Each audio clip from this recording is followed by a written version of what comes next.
What is up, YouTube? This is Merman Master coming at you guys from the Team Time Riders YouTube channel with another deck profile from Earl. And now that the vacuum cleaner has been put away, we're hoping that we can have a very clean, easy to do deck profile. I fucking hate you. I hate you too, with all of my hate. What are we playing today? I hate you as much as he hates Vanguard. We are playing an oldie but goodie. An oldie but goodie. What is this oldie? Again, you gotta spoil it with a fucking title. Yeah, that's right. I am going to spoil it with the title. That's right, and people are going to watch it too. All right, anything you want to say before we get into this? Let's get into it. Let's do it. All right. Triple Grapha. What year is it? 2018. Holy shit. Dark World in 2018. Stop demonetizing the video, Ian. I'm sorry. That's right, guys. This might be the best Dark World deck profile we've ever seen. On this channel. On this channel, guys. There's probably like 20 million on YouTube from like there's other recent Dark like World deck 2012. profiles, but in terms of Dark World deck profiles we're about to feature on this channel, this is far and away the best one. The best. Better than Dark Worlds. So from there we got triple gold. And obviously you gotta have the gold's gold. Yes, gold, rare golds, because Earl is the man of Return of the Bling. Triple snow. Yep. Triple brow. And double beige. Ooh, how come you like two beige? It just gives me more options, and in case something happens to the first one, like it gets banished or something. Yeah. Certain individuals who I've seen play Dark Worlds only run one beige, and if that gets banished, well, I mean, they're locked out of all the rest of their Graphas. So I mean, this deck would be insane if card destruction was legal. All right. From there, I've got two Doomdog Orc Throws. So this is basically one of my tour guide targets, and if it's sent from the field to the graveyard, mandatorily I add a level 8 Fiend from my deck to my hand. So just an easy way to search Graph out the deck. Pretty much, yeah. That's really all it's in here for. I might lower to 1 and add in a third Trance Archfiend. I'm not 100% sure yet. I probably will, though.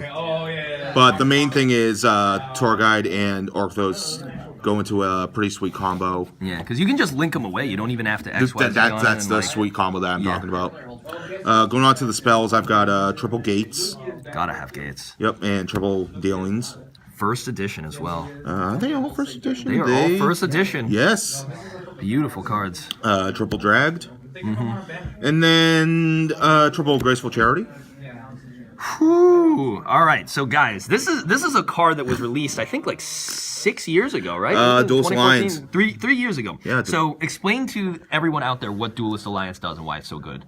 Well, Duelist Alliance was the name of the set that it came in. Oh, Magical Spring, my bad. There was yeah. Duelist Alliance was that pendulum card. Yeah. Okay. Which is not... Mermail.exe has really broken down. Yeah.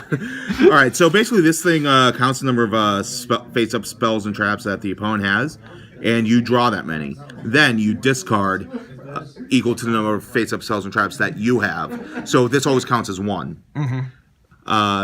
Then for the rest of that turn, I believe until the opponent's next turn, your opponent's spells and traps can't be destroyed by the effect of a card. And it's a hard one per turn. But yeah, it also prevents their activations from being negated as well. Gotcha. But this is actually really good in most pendulum matchups because it prevents the pendulums from destroying themselves. Yeah. Oh, that's really good. Yeah, so it's mainly used as a sideboard for that, but for this, like I said, it's fucking Graceful Charity in this deck at this point. Yeah, because you're just discarding the cards from your hand to the graveyard. Yeah, and it doesn't even matter if you... Yeah, and because it's a quick play, if I have like another spell on the field, I can just drop it and then I discard 2 cards. Guys, that's insane. Yeah, and it doesn't count, it doesn't look for things in the spell trap zone, it looks for all, so it counts field spells as well. Wow. And back when the pendulum zones were separated, it counted those too. Very, very big utility card. Yeah. Nice tech.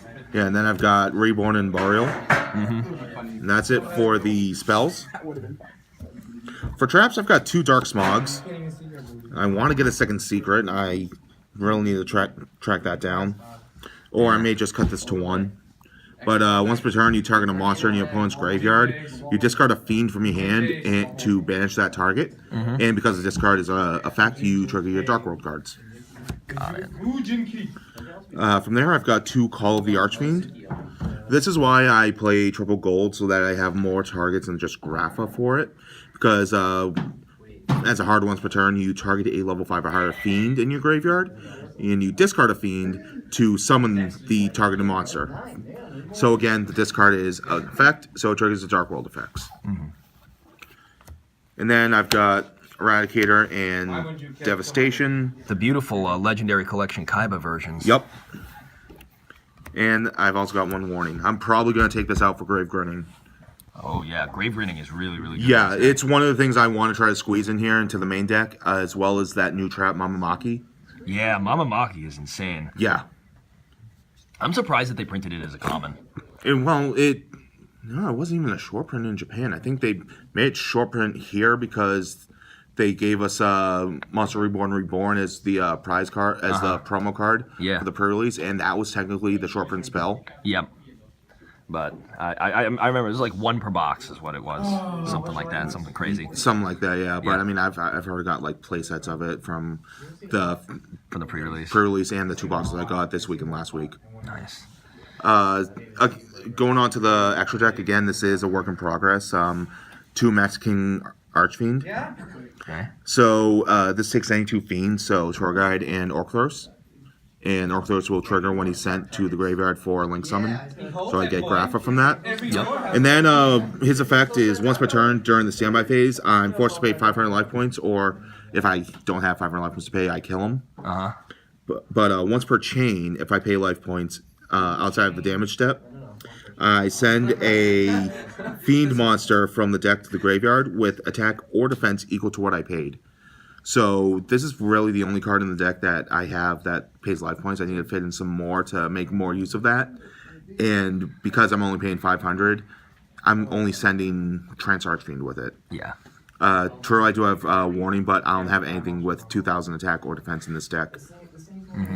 And then once per chain, if a Fiend is sent to the graveyard outside the damage step, I roll a 6-sided die, and depending on the result, I either add it to my hand, shuffle into the deck, or summon it. The shuffle in the deck has the greatest results of if it's 2, 3, 4, or 5. Yep. The add to hand is a 1, the summon is a 6. Nice. Then I've got, again, work in progress. I'm just playing around with some things. It's just things I have in here just for it. Definitely need to add in some rank 3s for that play with Tour Guide and Brow. Yeah, and that's really it. I'm still toying around with what I want in the main deck, extra deck. I mean, if I truly wanted to, I could dig out my copies of Fabled Raven for some synchro plays and play around with that. But other than that, it's just it's a work in progress. But it's doable with just the 2 Mexican Archfiends in like free play for now. Yeah, Dark Worlds are an insanely fun, very old deck. Oh yeah. It looks like you've managed to bring them back with a lot of text to just like take advantage of the discard effects. Are you excited for possible new Dark World support or anything like that coming in the future? Or to be fair, the latest support we got was Brainwashing, I think it was called. Yeah. Yeah, so I don't expect any more in the near future. If they were to give us the other Dark World stuff that was like in GX at the time, then that will be the next step. I think that won't be until next year, and like the Japanese version of what we have for Battles of Legend. Yeah. And at which point they would likely give us like Colorless, I think it was. Colorless, Fusion. the one, yeah. Yeah. And I think there's like another monster that they had that never came out. Yeah. I mean, all they need, in my opinion, is they need something to unlock their second effects. So that like it's not dependent on your opponent, and then once you do that, it's gonna be. Yeah, I mean they technically have Ceruli for that, but that's it's not. It's inconsistent. Very. But yeah, thanks so much for the deck profile once again, Earl. Anything you want to say? Any shout outs you want to give? None at the moment. No. Well, thanks so much for watching, guys. I hope you enjoyed the deck profile. If you did, please remember to rate, comment, and subscribe on the Team Time Riders YouTube channel. And this has been the Mermail Master and Earl, and we're signing out.